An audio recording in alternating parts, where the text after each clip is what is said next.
Bienvenidos sean todos a una entrega más de Versículo Explicado. Hoy profundizaremos en un tema fascinante, la segunda venida de Cristo y el reino milenial. Ponte cómodo y prepárate para un despertar espiritual. Cuando se cumplan los 7 años de tribulación y gran tribulación, entonces llegará el evento más glorioso que jamás hombre alguno ha visto y del cual hay cientos de profecías en la Biblia, y se trata de la segunda venida de Cristo a la tierra. Este acontecimiento es conocido en las Escrituras como la parousia, una palabra griega que significa literalmente venida o advenimiento. Mateo 24:3, 1 Corintios 15:23, 1 Tesalonicenses 2:19, y otros que citaremos más adelante. Sabemos por la Biblia que el Hijo de Dios se hizo carne y habitó entre nosotros, como enseña Juan 1:14, dando cumplimiento así a las profecías del Antiguo Testamento, como las de Isaías 7:14, 9:6-7, que anunciaban su primer advenimiento. También la Biblia da evidencia de que Cristo murió en la cruz y fue sepultado, pero que luego resucitó al tercer día y se mostró a muchos durante 40 días, dando testimonio de que había resucitado. Hechos 1:3, 1 Corintios 15:3-8, y por último, al término de aquellos días, ascendió al cielo visiblemente para sentarse a la diestra de Dios, como se nos enseña en Marcos 16:19. Por otra parte, la Biblia también profetiza que el mismo Jesús que ascendió regresará otra vez de igual manera visiblemente a la tierra, con gran poder y gloria para reinar durante 1000 años con su iglesia desde Jerusalén y restaurar todas las cosas. El libro de Hechos relata que cuando los discípulos vieron a Jesús ser llevado al cielo en una nube, permanecieron con los ojos puestos en el firmamento entre tanto él se iba, y que de repente se les aparecieron unos ángeles que les dijeron: varones Galileos, ¿por qué estáis mirando al cielo? Este mismo Jesús que ha sido tomado de vosotros al cielo, así vendrá como le habéis visto ir al cielo. Hechos 1:11. Esta es la primera vez luego del ascenso del Señor que la promesa de su regreso es dada, confirmando lo que Jesús mismo había ya anunciado en pasajes como el de Mateo 24. De ahí en adelante la iglesia predicó y enseñó tal esperanza donde quiera que iban. Hechos 3:21. E incluso se saludaban a menudo con la palabra Maranata, la cual proviene del arameo y significa el Señor viene. 1 Corintios 16:22. El cumplimiento de esa profecía gloriosa llegará después de los 7 años de tribulación y gran tribulación, así como el mismo Jesús profetizó. E inmediatamente después de la tribulación de aquellos días, el sol se oscurecerá y la luna no dará su resplandor, y las estrellas caerán del cielo, y las potencias de los cielos serán conmovidas. Entonces aparecerá la señal del Hijo del Hombre en el cielo. Y entonces lamentarán todas las tribus de la tierra, y verán al Hijo del Hombre viniendo sobre las nubes del cielo, con poder y gran gloria. Mateo 24:29-30. Imaginemos cómo será ese momento glorioso. En instantes numerosos, fenómenos sucederán en el cielo previo a la llegada del Señor, porque las potencias de los cielos serán conmovidas, meteoritos caerán a la tierra, y el sol y la luna dejarán de brillar, quedando el cielo en total oscuridad para dar así lugar a la señal gloriosa del Hijo del Hombre. Todos los noticieros, redes sociales y medios de comunicación estarán enfocados en el cielo, transmitiendo aquel fenómeno nunca antes visto. Cuando de repente, así como un gran relámpago, aparecerá Jesús en las nubes vestido de gran gloria y majestad, llenando los cielos de su luz radiante, una luz que será mayor que el resplandor del sol. Y los pueblos se lamentarán y temerán la llegada del Mesías, porque vendrá para imponer su justicia sobre toda la tierra.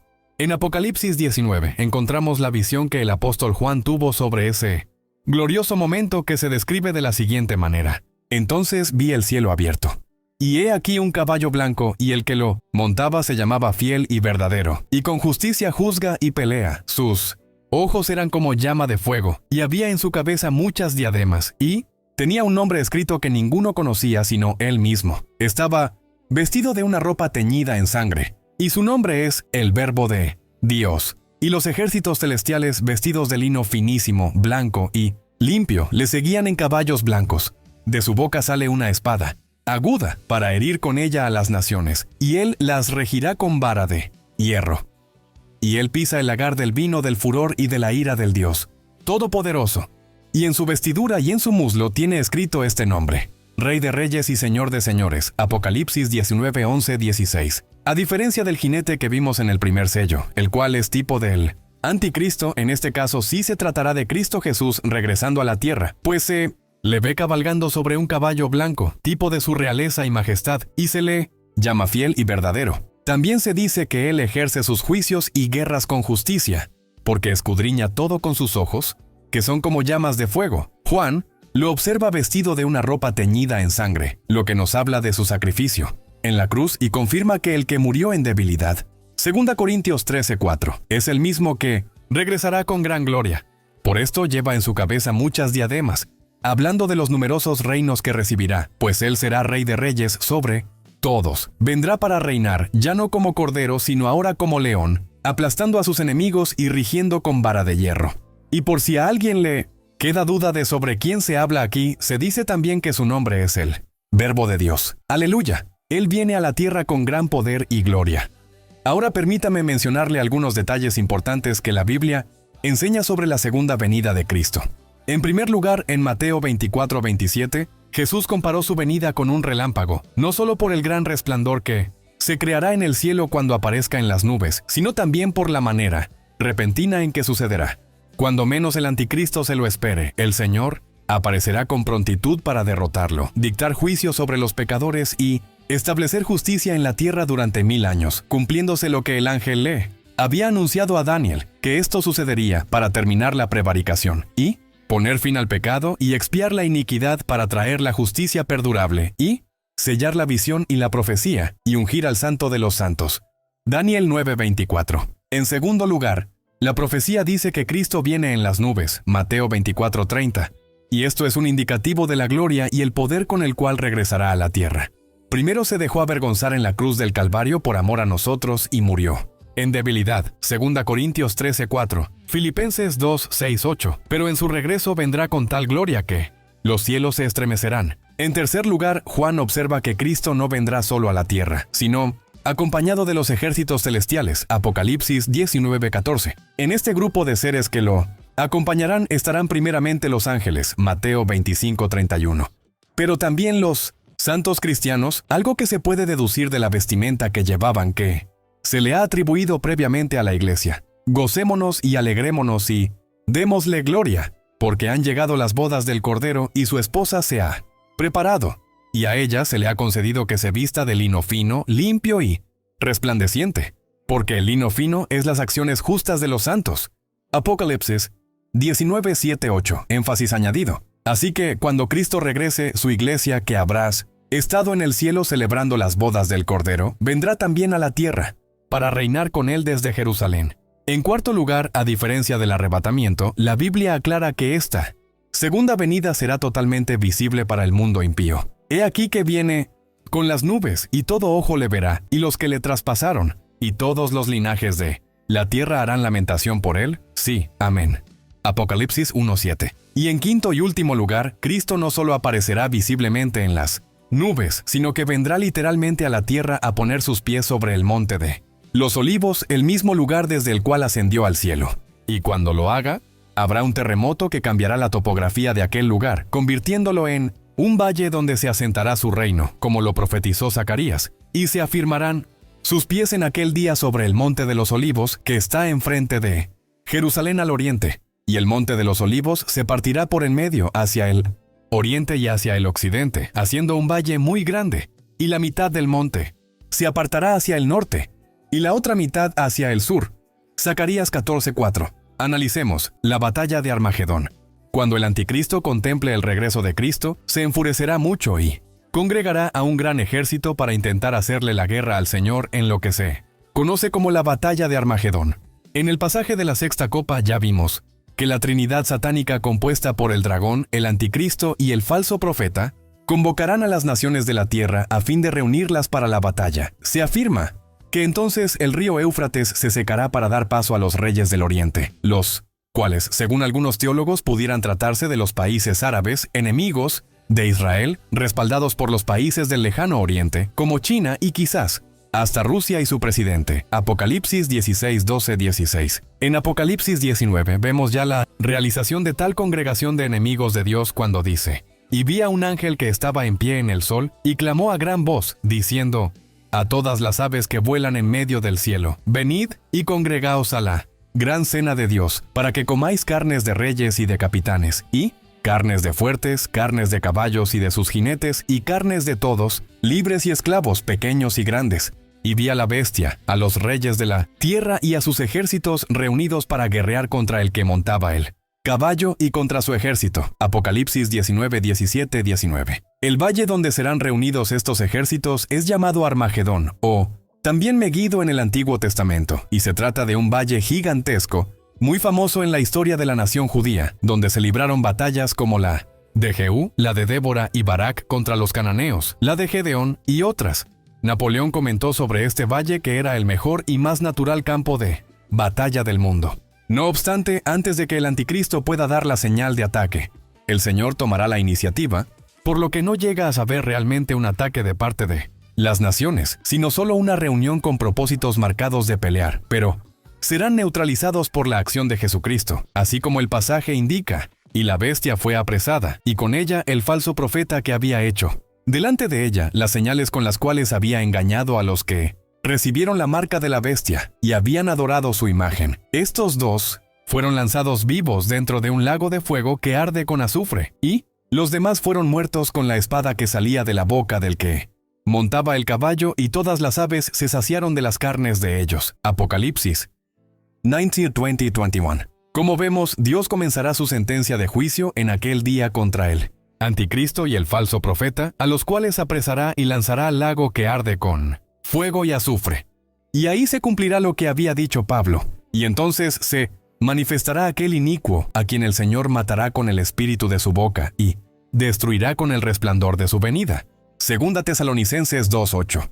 Cabe decir que el anticristo y el falso profeta inaugurarán el lago de fuego, que es distinto al infierno, como veremos más adelante. Sin embargo, no solo ellos van a ser castigados por el Cordero, sino que también se ejecutará sentencia sobre los reyes impíos y los ejércitos que se hayan rebelado contra Cristo. Ab 19:21. Note que aquí se está hablando del contexto de la batalla, de modo que los guerreros que habrá convocado el anticristo serán todos muertos por la espada que sale de la boca de Cristo, lo cual hace alusión a la palabra de juicio que el Cordero ejecutará sobre los malvados. Ellos serán muertos al instante, y sus almas irán evidentemente al infierno para ser condenados. Pero Apocalipsis también enseña que habrá una tercera sentencia en aquel día, y será para el mismo Satanás, el dragón, al que Dios condenará a la cárcel misma. La profecía dice así: vi a un ángel que descendía del cielo, con la llave del abismo, y una gran cadena en la mano. Y prendió al dragón, la serpiente antigua, que es el diablo y Satanás, y lo ató por 1000 años. Y lo arrojó al abismo, y los encerró, y puso su sello sobre él para que no engañase más a las naciones hasta que fuesen cumplidos 1000 años. Y después de esto debe ser desatado por un poco de tiempo. Apocalipsis 21:3. Esta es la tercera de las 4 caídas que la Biblia profetiza con respecto a Lucifer. Primero, fue arrojado en algún momento de la eternidad del tercer cielo. Al segundo, cuando se rebeló contra Dios. Luego, en la gran tribulación, será arrojado a la tierra para perturbar a los moradores y perseguir a Israel. Y en la segunda venida de Cristo, ya no podrá estar tampoco aquí en la tierra, por lo que será atado con una gran cadena y arrojado al abismo, la misma prisión de donde salieron los demonios en forma de langosta en la quinta trompeta. Apos 9:1-2. La profecía dice que un ángel abrirá ese abismo para arrojar a Satanás en él y le pondrá el sello de Dios para que no pueda salir. Analicemos el milenio. Será entonces que, con el encarcelamiento de Satanás y la muerte del anticristo y el falso profeta, comenzará en la tierra un tiempo de 1000 años de total paz y bonanza, conocido teológicamente como el reino milenial de Cristo, aunque también se le conoce en la Biblia como el mundo venidero. Hebreos 2:5. El día postrero. Juan 6:40. La regeneración. Mateo 19:28. Tiempos de refrigerio. Hechos 3:19. Los tiempos de la restauración de todas las cosas. Hechos 3:21 y el día del Señor. 1 Corintios 1:8, 5:5. A diferencia de lo que distintos maestros errados han propuesto, el milenio no será algo simbólico o espiritual, sino que se tratará de un reino literal y verdadero. Daniel profetizó sobre ese reino milenial cuando dijo: y en los días de estos reyes el Dios del cielo levantará un reino que no será jamás destruido, ni será el reino dejado a otro pueblo. Desmenuzará y consumirá a todos estos reinos, pero él permanecerá para siempre. Daniel 2:44. Este mismo profeta también señaló luego en otro pasaje: Mientras yo observaba esto, se colocaron unos tronos y tomó asiento un anciano de días. Su ropa era blanca como la nieve y su cabello blanco como la lana. Su trono con sus ruedas centelleaban, como el fuego. Entonces vino el anciano y emitió juicio en favor de los santos del Altísimo. En ese momento los santos recibieron el reino. Daniel 7, 9, 22. Nueva traducción internacional. En ambas visiones es evidente que el profeta estaba observando precisamente el reino de Cristo, el cual sería primero espiritual, pero luego literal. Del mismo modo, Jesús hizo referencia al reino milenial cuando dijo, cierto os digo que en la regeneración, cuando el Hijo del Hombre se siente en el trono de su gloria, vosotros que me habéis seguido también os sentaréis sobre 12 tronos para juzgar a las 12 tribus de Israel. Mateo 19, 28. Y finalmente, el apóstol Pablo también fue usado por el Espíritu Santo para enseñar sobre el reino milenial. En Cristo todos serán vivificados, pero cada uno en su debido orden: Cristo, las primicias, luego los que son de Cristo, en su venida, luego el fin, cuando entregue el reino al Dios y Padre, cuando haya suprimido todo dominio, toda autoridad y potencia, porque preciso es que Él reine hasta que haya puesto a todos sus enemigos debajo de sus pies. 1 Corintios 15, 22, 25. Ahora veremos cuánto durará el milenio. Por lo tanto, la Biblia sí da evidencias de que será un reino visible y literal que durará 1000 años literales. También en Apocalipsis 20 se menciona en 6 ocasiones la palabra milenio o 1000 años, y para hacer énfasis en que no será un tiempo simbólico, sino literal. Y sobre esto quiero enseñar algo muy profundo. Al analizar en la Biblia la manera como Dios trabaja con el hombre, podemos identificar que el número 7 es una constante, pues no solo significa perfección, sino también algo completo y terminado. En la creación, por ejemplo, Dios creó todo en 6 días y descansó el séptimo, quedando marcado para la humanidad que las semanas debían ser contadas con 7 días y no con menos ni más. También en el mandamiento del día de reposo, vemos que se hace un énfasis en el número 7, porque se le mandó al pueblo israelita a descansar el día séptimo de cada semana, el sábado. Del mismo modo, en Levítico 25 encontramos una ordenanza que indicaba que cada 7 años se debía separar un año de jubileo, lo cual significaba que no se podía trabajar la tierra. Y evidentemente en la escatología, vemos que también se presenta el número 7 cuando Dios le habla a Daniel sobre la última semana en la cual se manifestará el anticristo. Así que el número 7 se repite en la Biblia una y otra vez como un número que representa perfección y culminación. La razón por la cual menciono esto es porque se cree que la historia de la humanidad involucra también el número 7, solo que en lugar de ser un periodo de 7 días como en la creación, serán milenios, pues como bien dicen las Escrituras, para Dios un día es como 1000 años y 1000 años como un día. Salmos 94. 2 Pedro 3:8. Desde Adán hasta Abraham hubo unos 2000 años. De Abraham a Jesús hubo otros 2000, y desde Jesús hasta la actualidad han transcurrido otros 2000 años más aproximadamente.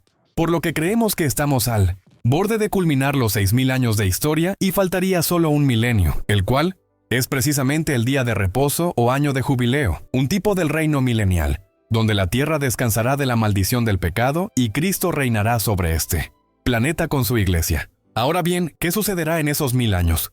¿Y cómo será el reino milenial de Cristo?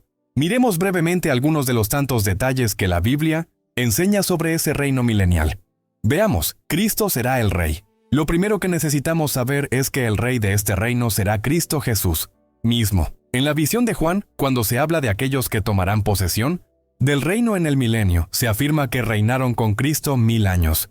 Apocalipsis 24. Obviamente, si reinarán con Cristo es porque Él será el Rey. Daniel declaró la siguiente profecía sobre el reino de Cristo.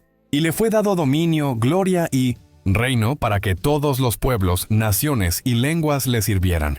Su dominio es dominio eterno que nunca pasará y su reino uno que no será destruido. Daniel 7:14. En su primera venida al mundo, Jesús rechazó los reinos perversos que Satanás le ofreció. Mateo 4:8-10. Así como también el reino político de Israel, cuando la gente lo quiso coronar. Juan 6:15. Y la razón es que él había venido primero como cordero y siervo sufriente. Sin embargo, en su segunda venida, vendrá para reinar con toda autoridad de manera literal. Por eso su reino no será opcional para los impíos, sino que se tendrán que someter por obligación, porque Él regirá con vara de hierro. Salmos 2:9. Apocalipsis 2:27, 12:5. 19:15. Sigamos. Habrá impíos en el milenio. Dado lo que hemos visto antes, podríamos preguntarnos si acaso habrá entonces inconversos en el tiempo del milenio.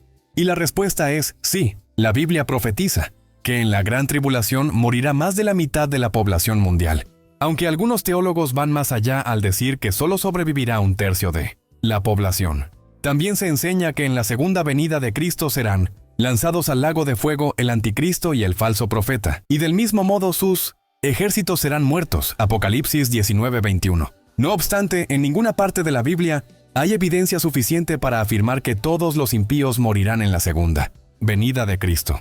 Más bien se da espacio a pensar que habrá impíos, sobrevivientes de los juicios de la gran tribulación, los cuales vivirán en el milenio no para ser salvos, sino para someterse al reino de Cristo. Estos tendrán hijos en el milenio porque poseerán cuerpos terrenales y no glorificados como los de los santos, y serán los que resultarán engañados al final del milenio cuando el diablo sea suelto. El profeta Isaías dijo hablando de Jerusalén en este tiempo del milenio: no habrá más allí niño que muera de pocos días, ni viejo que sus días no cumpla, porque el niño morirá de 100 años, y el pecador de 100 años será maldito.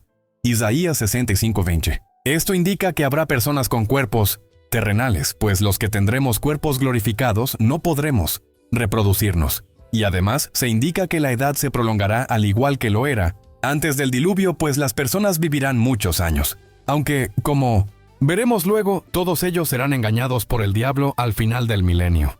Cabe decir que hay un sector entre los teólogos que especula que los judíos, que sobrevivirán a la persecución del anticristo y creerán en Jesús, aunque entrarán al reino milenial de Cristo, no serán glorificados en ningún momento, por lo cual continuarán en el milenio con cuerpos terrenales reproduciéndose. Y, según estos teólogos, los hijos que les nazcan a esos judíos también serán parte de aquellos que pudieran ser tentados por Satanás al final del milenio. Sin embargo, creo que no hay suficiente evidencia en la Biblia para afirmar tal cosa, pues son temas sobre los que las Escrituras no hablan demasiado. Por lo tanto, sería peligroso especular y pensar más allá de lo que está escrito. Pero de todos modos, lo que sí está claro es que habrá gentiles impíos en el milenio, presidentes de naciones y gente de todos los pueblos que se tendrán que someter al reino de Cristo.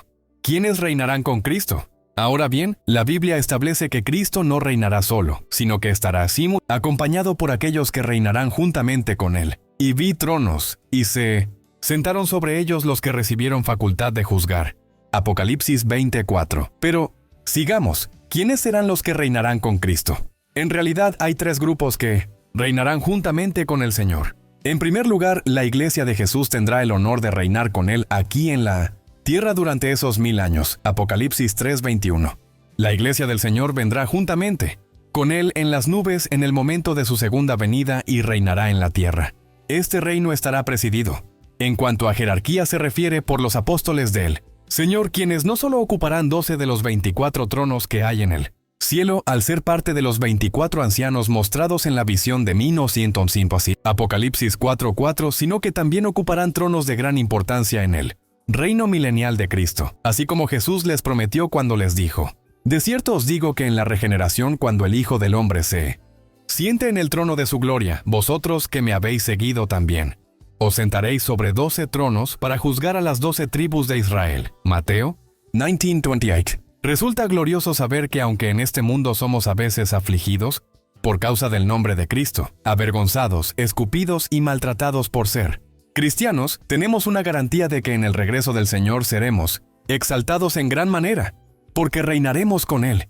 Por tanto, el apóstol Pablo decía con tanta satisfacción: pues tengo por cierto que las aflicciones del tiempo presente no son comparables con la gloria venidera que en nosotros ha de manifestarse. Romanos 8:18. Y además añade: si sufrimos, también reinaremos con Él. 2 Timoteo 2:12. La resurrección de los mártires. El segundo grupo que reinará con Cristo es el de los mártires de la gran tribulación que resucitarán al inicio del milenio. La palabra dice: y vi las almas de los decapitados por causa del testimonio de Jesús y por la palabra de Dios, los que no habían adorado a la bestia ni a su imagen, y que no recibieron la marca en sus frentes ni en sus manos, y vivieron y reinaron con Cristo 1000 años. Apocalipsis 20:4. Estos hermanos mártires son los mismos que aparecieron en Apocalipsis 6:9. 11. Aquellos decapitados cuyas almas Juan observa clamando a Dios por justicia. Apocalipsis 6:10.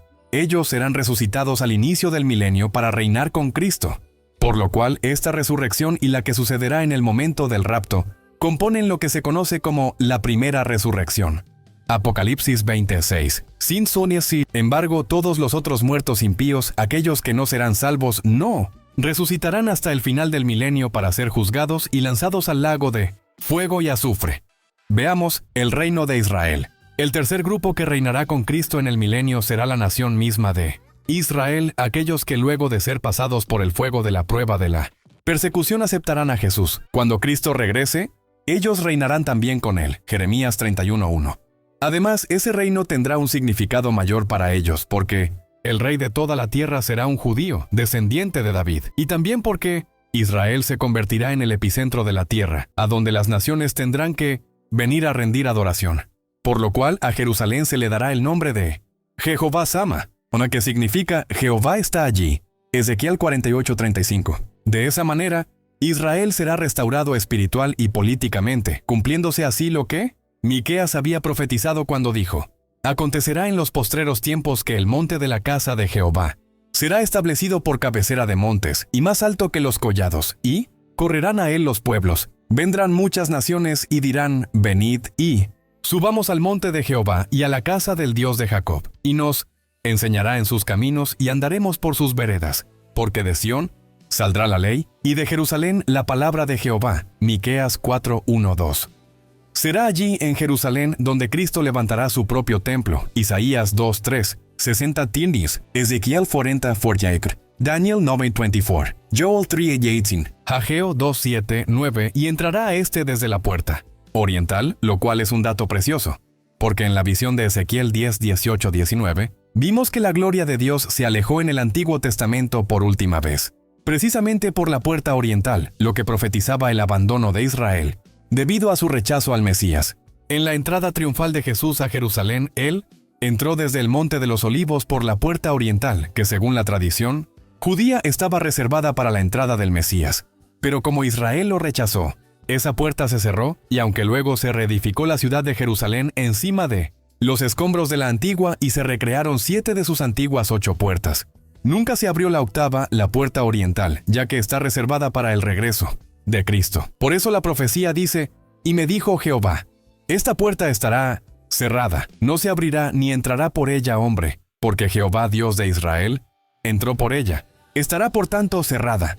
Ezequiel 44:2. Sin embargo, en el milenio, Cristo Jesús descenderá al Monte de los Olivos y entrará a Jerusalén por la puerta oriental para inundar la ciudad de su gloria, la cual nunca más abandonará a la nación de Israel. Ezequiel 43:1-5. Entonces se cumplirá el salmo que dice: alzad, oh puertas, vuestras cabezas, y alzaos vosotras, puertas eternas.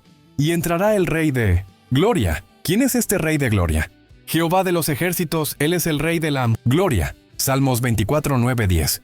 En el milenio, Israel será engrandecido nuevamente, y nunca más se apartarán del Señor, ni serán perseguidos por los enemigos, porque el Señor mismo habitará con esa nación amada para cuidarla y cumplir todas las promesas que les había dado a los patriarcas. Y desde esa amada nación reinaremos nosotros los cristianos, la Iglesia de Jesucristo, juntamente con Él. Analicemos las responsabilidades de la Iglesia en el reino. Es hermoso saber que aún tendremos responsabilidades en el milenio, porque la profecía dice que se sentarán en los tronos los que recibieron facultad de juzgar. Apocalipsis 20:4. Por lo que vemos, aunque todos reinaremos de una manera u otra junto con Cristo, habrá algunos que recibirán mayor facultad o capacidad para sentarse en tronos y ejercer el juicio con sabiduría. Al estudiar la parábola de los talentos de Mateo 25:14-30 y la de las 10 minas en Lucas 19:11-27, parece que el nivel de autoridad dependerá también del grado de fidelidad que hayamos tenido aquí en la tierra hacia Dios en este siglo. Sobre esto habló el apóstol Pablo cuando dijo: ¿o no sabéis que los santos han de juzgar al mundo? Y si el mundo ha de ser juzgado por vosotros, ¿sois indignos de juzgar cosas muy pequeñas? ¿O no sabéis que hemos de juzgar a los ángeles? ¿Cuánto más las cosas de esta vida? 1 Corintios 6:2-3. Evidentemente, durante el milenio sucederán muchas cosas gloriosas que aún no podemos comprender totalmente en esta vida. Sin embargo, está garantizado que será un tiempo precioso en el que reinaremos con Cristo sobre la tierra. Veamos paz en la tierra. Un último aspecto que quiero mencionar sobre lo que sucederá en el tiempo del milenio es que habrá una paz total sobre la tierra en todos los aspectos, porque Cristo restaurará la tierra a como era en el principio, un paraíso. En los primeros capítulos prometí que hablaría más adelante sobre el significado profundo del libro con los 7 sellos de Apocalipsis 5. Y lo quiero hacer ahora, ya que tiene que ver muchísimo con la restauración que el Señor traerá a la tierra. Este libro con 7 sellos que Juan observa en la visión representa un documento legal en el mundo espiritual, ya que en los tiempos antiguos se usaban esos pergaminos enrollados para legalizar algún documento, por lo que era sellado con 7 sellos con el emblema de algún anillo de carácter oficial, de 1900. De esta manera el documento quedaba legalizado y protegido de cambios y modificaciones, pudiendo solo ser abierto por la persona que presentase los avales suficientes para hacerlo. Por ejemplo, si el libro se trataba del título de propiedad de una casa o algún esclavo, el redentor tenía que demostrar haber pagado el precio necesario para la compra, y entonces podía abrir el título para tomar potestad sobre la propiedad o el esclavo. Del mismo modo, si se trataba de una herencia o de la voluntad de algún fallecido, solo lo podía abrir el que demostrara ser el heredero legítimo. El libro que Juan observa en esta visión es el título de propiedad de la tierra, el cual Adán le entregó al diablo, pero Cristo recuperó a través de su sacrificio, ya que Jesús no solamente pagó en la cruz el precio por nuestros pecados, sino también por la redención de la tierra. Permítame explicarle a lo que me refiero. Cuando Dios creó al hombre, le entregó la autoridad y el dominio sobre todo, el planeta Tierra para que él gobernara. Génesis dice, entonces dijo Dios, hagamos al hombre a nuestra imagen conforme a nuestra semejanza, y señorie en los peces del mar, en las aves de los cielos, en las bestias, en toda la tierra y en todo animal que se arrastra sobre la tierra. Génesis 1:26, énfasis añadido. El hombre fue creado para señorear sobre toda la creación, recibiendo dominio sobre todos los animales. No obstante, cuando éste pecó, perdió toda la autoridad que Dios le había dado y todo se vino en su contra. Las bestias se volvieron feroces, la tierra produjo espinos y cardos, y Adán perdió la autoridad que antes tenía, porque el pecado no solo daña nuestra relación con Dios, sino también la autoridad y todo aquello que está bajo nuestra cobertura espiritual. Y en efecto, cuando el hombre perdió la autoridad sobre la tierra como príncipe, ¿sabe quién la usurpó? El diablo.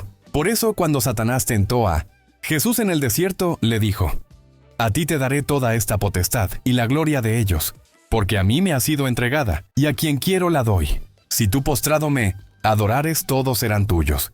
Lucas 4:6-7. Aunque Dios es soberano y sigue estando por encima de Satanás controlando todo lo que sucede en el planeta, la Biblia da evidencia en Juan 12:31 de que el diablo es el príncipe de este mundo. Y en Efesios 2:2 añade que él es quien opera en los hijos de desobediencia. Por eso los reinos del mundo son tan perversos, corruptos e inestables, porque están siendo gobernados por Satanás. Sin embargo, no solamente el hombre perdió la autoridad sobre el mundo, sino que el planeta Tierra entero fue maldito producto del pecado. Cuando Dios confrontó a Adán por su pecado, dijo, «Por cuanto obedeciste a la voz de tu mujer, y comiste del árbol de que te mandé diciendo, no comerás de él, maldita será la tierra por tu causa, con dolor comerás de ella todos los días de tu vida. Espinos y cardos te producirá y comerás plantas del campo». Génesis 3:17-18. Énfasis añadido.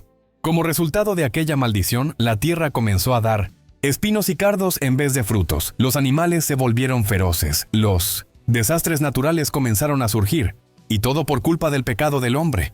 Por esto Pablo habló sobre el deseo ardiente que tiene la creación de que llegue el día de nuestra redención para que ella sea redimida. Porque el anhelo ardiente de la creación es el aguardar la manifestación de los hijos de Dios. Porque la creación fue sujetada a vanidad, no por su propia voluntad, sino por causa del que la sujetó en esperanza. ¿Por qué? También la creación misma será libertada de la esclavitud de corrupción, a la libertad gloriosa de los hijos de Dios. Porque sabemos que toda la creación gime a una, y a una está con dolores de parto hasta ahora. Y no solo ella, sino que también nosotros mismos, que tenemos las primicias del Espíritu, nosotros también gemimos dentro de nosotros mismos, esperando la adopción, la redención de nuestro cuerpo. Romanos 8:19-23. Ahora bien, la gran noticia es que Cristo Jesús vino para retomar y redimir todo lo que el enemigo nos había robado. Mateo 18:11. Por eso a Cristo se le llama El postrer Adán en 1 Corintios 15:45, porque el primer hombre, Adán, lo perdió todo y se lo entregó al diablo. Pero el postrer y último Adán, el Verbo, se hizo carne y vino a la tierra para tomar y redimir todo lo que el diablo nos había quitado. Y una de esas cosas es la autoridad sobre la tierra y el bienestar de ésta. Es precisamente por eso que Jesús llevó en su cabeza una corona de espinas, porque si él era el Mesías prometido, no solo tenía que llevar sobre sí el castigo de nuestros pecados, sino también la maldición de la tierra. Aquel libro con 7 sellos que Juan observa es el título de la tierra, el cual nadie podía abrir, porque se escucha a un ángel diciendo: ¿quién es digno de abrir el libro y desatar sus sellos? Apocalipsis 5:2. Sin embargo, ninguno, ni en el cielo, ni en la tierra, ni debajo de la tierra, podía abrir el libro ni aún mirarlo. Apocalipsis 5:3. No se había hallado a nadie lo suficiente merecedor como para poder abrir ese libro. No podía ser un ángel ni ningún otro ser espiritual, porque ninguno de ellos se había hecho carne. El precio de la redención lo tenía que pagar alguien semejante a nosotros, o sea, un hombre para ser verdaderamente el postrer Adán. Tampoco podía ser alguien con manchas ni pecados, sino uno que pudiera pagar el precio necesario para recuperar el título de la propiedad de la tierra. Pero no se halló inicialmente a nadie. No obstante, de repente un anciano se le acerca a Juan y le dice: no llores, he aquí que el león de la tribu de Judá, la raíz de David, ha vencido para abrir el libro y desatar sus 7 sellos. Apocalipsis 5:5. Mi estimado hermano, solamente Cristo Jesús cumple con los requisitos, porque se hizo hombre como nosotros, nunca falló ni cometió pecado, y finalmente pagó un precio muy alto, su propia sangre. Él es digno, él es el linaje de David y el león de la tribu de Judá. Un detalle hermoso de la visión es que cuando Juan se da vuelta para ver quién era el león de la tribu de Judá que había sido hallado digno, no ve a un león, sino a un cordero con señales de que había sido inmolado. El pasaje dice así: y miré, y vi que en medio del trono y de los 4 seres vivientes y en medio de los ancianos estaba en pie un cordero como inmolado. Apocalipsis 5:6. Esto nos recuerda que la manera en que Cristo se ganó el título de león fue siendo primero el cordero inmolado por nuestros pecados. Los judíos no entendieron esto con respecto a Jesús, pues ellos pensaban que él venía a reinar políticamente sobre la tierra y a liberarlos de Roma. Sin embargo, estaba profetizado que el Mesías debía venir primero como cordero a fin de dar su vida por el hombre para salvarlo del mayor enemigo, que no es la política ni el dinero, sino el pecado. Isaías ya había tenido revelación de esta verdad, por lo cual profetizó diciendo: angustiado él y afligido, no abrió su boca, como cordero fue llevado al matadero, y como oveja delante de sus trasquiladores, enmudeció y no abrió su boca.